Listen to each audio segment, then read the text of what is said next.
Bonjour tout le monde. Aujourd'hui, je vous présente les professions, les adjectifs irréguliers et les chiffres de 60 à 100. C'est parti. Comment sont-ils? Et toi, comment es-tu? C'est Gustave Eiffel.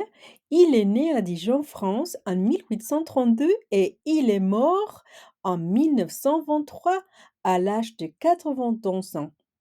Il est ingénieur et crée l'armature de fer à l'intérieur de la Statue de la Liberté à New York. Il crée aussi l'église Santa Barbara à Santa Rosalia à la Basse Californie au Mexique. Son chef-d'œuvre, la Tour Eiffel, est inauguré en 1889 et est le symbole de Paris. Voilà les statues de la liberté avec l'armature en fer créée par Gustave Eiffel. Et puis nous avons ici l'église Santa Barbara créée par Gustave Eiffel. C'est Marcel Marceau, il est né à Strasbourg, France en 1923 et est mort en 2007 à l'âge de 84 ans. Il est acteur et mime. Il est connu dans le monde pour son personnage Bip. En silence, il exprime ses émotions. Parfois, il est triste, inquiet ou heureux. Je trouve qu'il n'est pas ennuyeux. Il est drôle. C'est Jean-Claude Duvalier. Il est haïtien. Il est président d'Haïti à l'âge de 19 ans lorsque son père, qui est le président, est mort. Il est dictateur d'Haïti de 1971 à 1986. Il est méchant et cruel avec les personnes qui pensent différemment. Il est accusé de torturer et assassiner beaucoup d'Haïtiens pendant son régime. Il est mort à l'âge de 63 ans. C'est Astérix. Il est né en 85 avant Jésus-Christ, à Gaulle, l'ancienne France. Astérix est guerrier d'une bande dessinée. Il est courageux et intrépide. Il déteste les romans et se méfie des étrangers. Lui braille.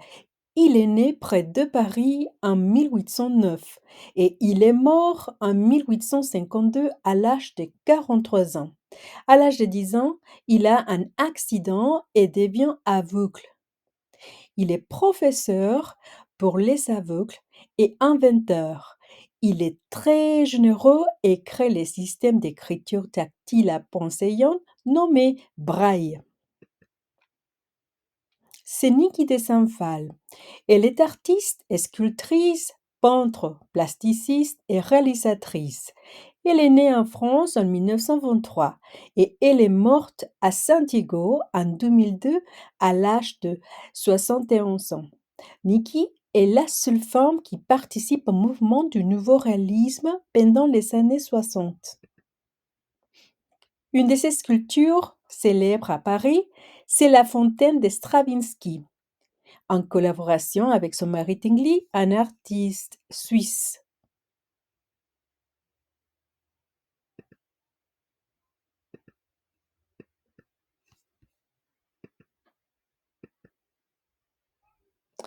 On trouve son travail partout à San Diego, par exemple Coming Together 2001. Et voilà, on le trouve en centre-ville, près de Convention Center. Aussi des Sun God à UCSD, à l'Université de San Diego. Au Parc Balboa, on trouve les poètes et sa muse, et aussi Nikki Gator. Au parc Kit Carson à Escondido, on trouve Queen Califia's Magical Circle.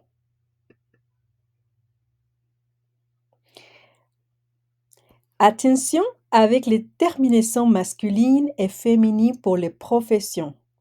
Par exemple, Mélanie Laurent est actrice, mais Alain Delon est acteur féminin est masculin.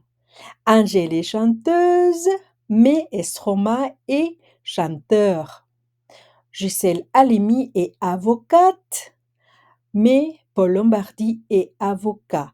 Notice that in the feminine, we do not pronounce the last letter. That's why it sounds avocat. We're sounding the T.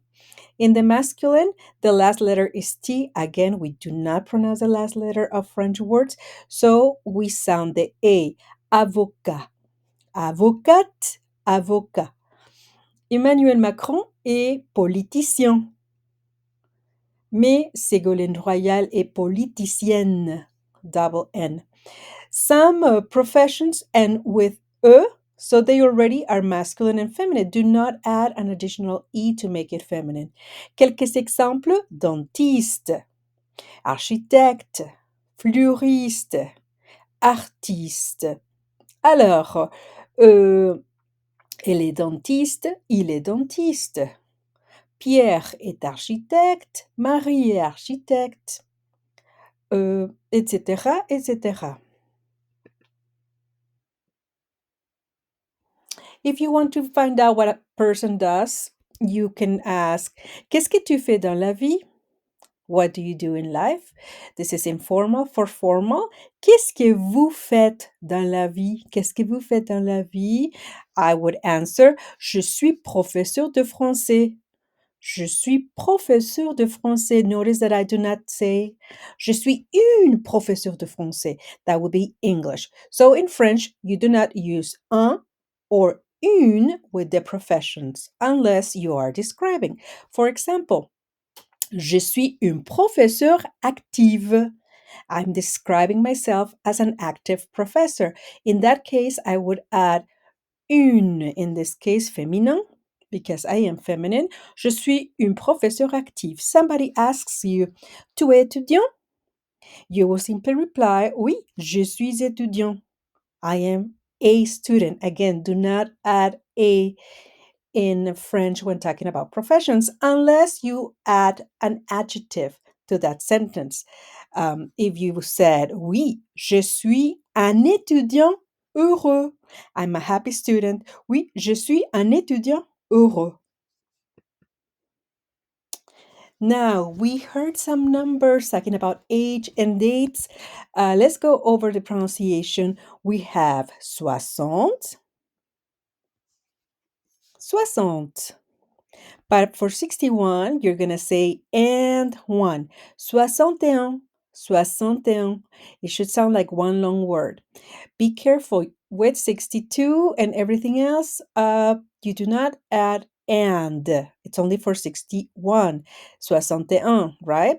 Okay. 62, 63, 65, 67, 68, 69. Voilà. 70. In French, we love numbers. So we're going to do some math starting with 70. 70, 60, and 10, right? 60 plus 10 is 70. 70, 70, 70. What happens with 71? 60 plus 11. So our base is always 60. 60 plus 11. 71. Notice that I add and 71. 76. 76. 78. 78. 79. 79. Okay, let's move on to 80. 80, it's 4 20s. Do your math. 4 times 20 equals 80, right? So, 80. 80. Notice that you write an S when it's 80, but you don't write an S if it's after 80. Okay, 81, so you have a number next to it. 1, so now it's no S. 81, 80. There is a liaison. 80, you sound the T. 80. 84, 84. 84. 86, 86. 86. 89, 89. 89. So always for 80, the base is 80, 4 20s. Okay.